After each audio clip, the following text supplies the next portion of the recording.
So, Jalen Carter, is he the most important Eagle? Can he be? I Well, think that answer is yes. I'll tell you who becomes very important now. It's Nolan Smith.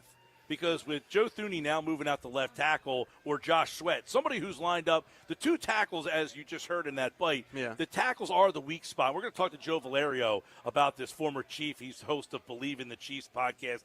Joe used to do our show every week. He's a local guy. He played for the Chiefs. He was an offensive lineman for the Chiefs. Yeah. And I'm very interested to see if he thinks that matchup is now going to be the key as Joe Thuney moving from guard. As you heard what Booger McFarland said, as a guard, very good. As a tackle, not so good.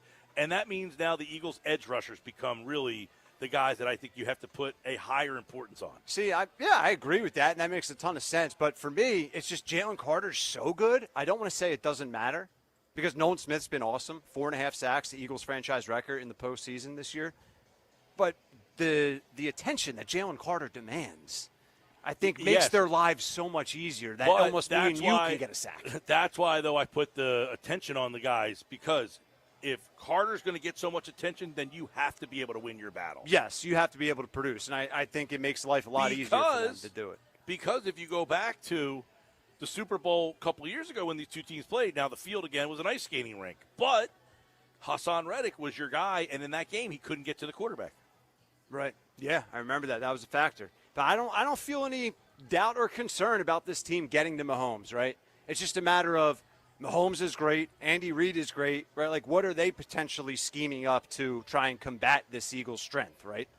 I don't know what they can do because you can only do so much. Well, if you remember, keep this in mind, he has not been a big factor this year. Vineland's Isaiah Pacheco, he had a big game against the Eagles in the Super Bowl, and he was hurt this year. He had the broken leg, and now – is he a guy that the Chiefs say, hey, that's how we beat the Eagles in the Super Bowl a couple years ago? We went to Pacheco. He had a big game against the Eagles. It's crazy. I was looking at, like, player props for the game. Pacheco's only, like, his rushing total is at 40, and Kareem Hunt is right around 40. So, like, they're not anticipating a ton of rushing yards from the backfield of Kansas City, which is interesting. No. And, look, Pacheco did not have a huge year this year. They didn't run the ball. Yeah. You know, their offense just has not been anything great. They've been very average. They've just been hanging around, and they've gotten excellent at figuring out ways to win. Here's what